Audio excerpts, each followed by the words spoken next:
Sir, in taking care of issues concerning disability, access to justice, prison and juvenile justice, and legal aid. I am happy to note that Nalsar has set up an animal law center. It reminds me of my tenure as the Minister of Department of Fisheries and Animal Resources Development in Orissa nearly 20 years ago.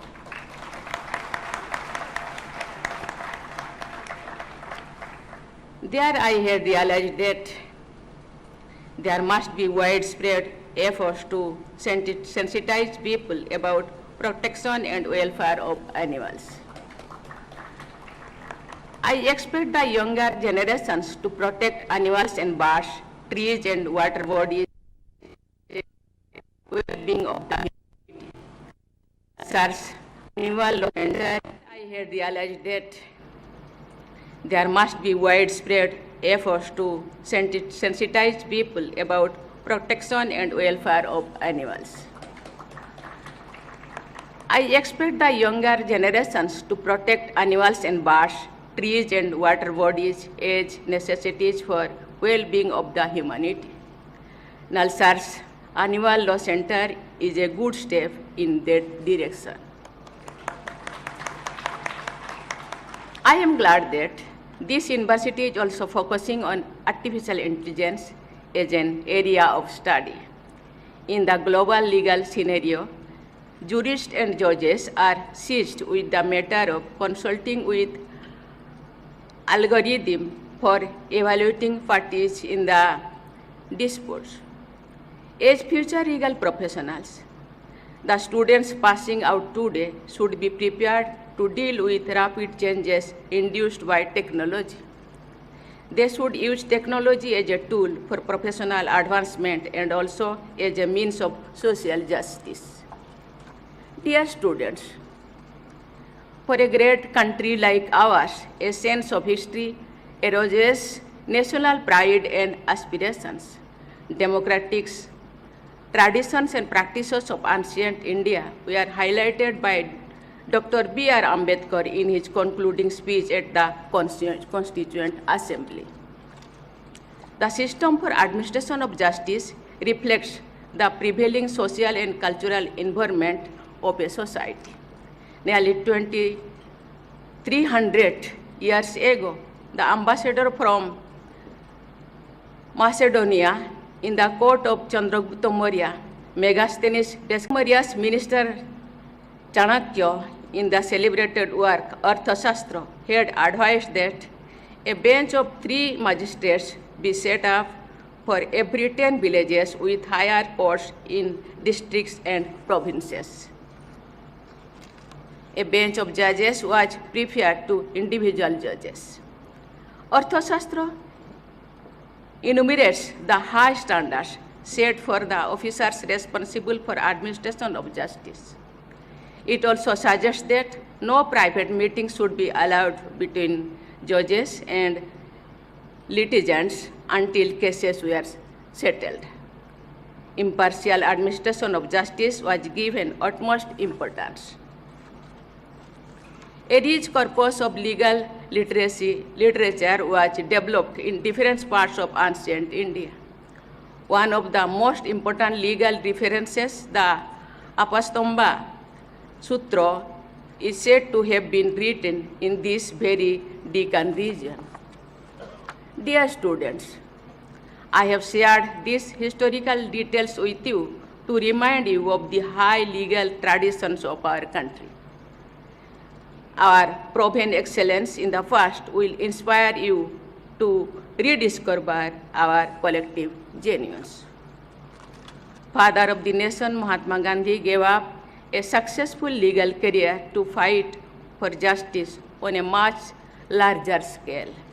Yet, his articulation like a lawyer was evident in his advocacy for the great causes he took up. His first satyagraha in India at Champaran was launched for securing justice for the poor farmers exploited by indigo planters. As part of the satyagraha, Gandhiji and his associates like Dr. Rajendra Prasad who was also a lawyer, prepared detailed documents concerning each and every farmer. This systematic and voluminous documentation prepared over several days strengthened the satyagraha, forcing the government to decide in favor of the farmers. Thus, Gandhiji blended compassion with legal acumen and won several battles against the most powerful empire the world has ever seen. This blend of compassion and legal expertise is a formula for success, which also contains sensitivity and fairness. This can be a template for a legal professional who wants to have a meaningful and successful career and life.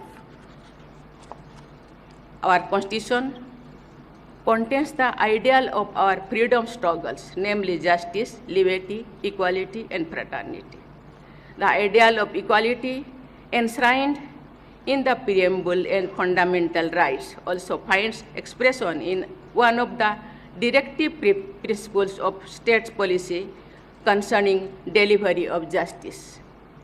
The directive seeks to provide equal justice and free legal aid. It makes the state responsible to ensure that opportunities for securing justice are not denied to any citizen by reason of economic or other disabilities. The vision statement of your institution also underlined a particular focus on social justice to the marginalized communities. Unfortunately, a poor person does not get the same access to justice as a rich person. This unfair situation must change for the better.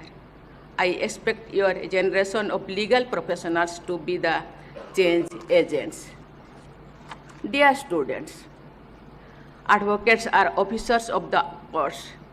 As advocates, you will have a duty to assist the court in dispensing justice apart from taking care of the interest of your clients. Many of you may be joining corporate entities or legal firms as advisors of associates. It is your duty to give your advice in line with high ethical standards. Whatever role you choose as a legal professionals, always stick to the values of integrity and courage. Speaking truth to power makes you more powerful. I have observed that girl students have outnumbered boys as medal winners. Although the total number of girl students who received degrees today is a little less than that of the boys, I have seen this pattern across many institutions of higher education. This demonstrates that despite several limitations which they still have to face, our daughters are making us proud with their excellence. I convey my special appreciation for the girl students in today's convocation. I also expect these girls to help and empower their other women and girls who are underprivileged. Nalsar has taken lead in several areas. In today's convocation, members of bar and bench are gathered here. Every segment of the society is a stakeholder in promoting safety of women. I urge upon Nalsar, including its alumni, to enlist the support of all stakeholders and help in setting up a nationwide network of women advocates and law students. This network will work with the mandate to make concerted efforts to prevent atrocities against women and deal with cases of such atrocities. Dear students, I am sure you will utilize your education in Nalsar as an effective instrument of social justice and development. With this approach, you will add meaning to your success. You will also have the satisfaction of making contribution to our national goals. I wish you a very bright future. Thank you. Thank you all. Jai Hind, Jai Bharat.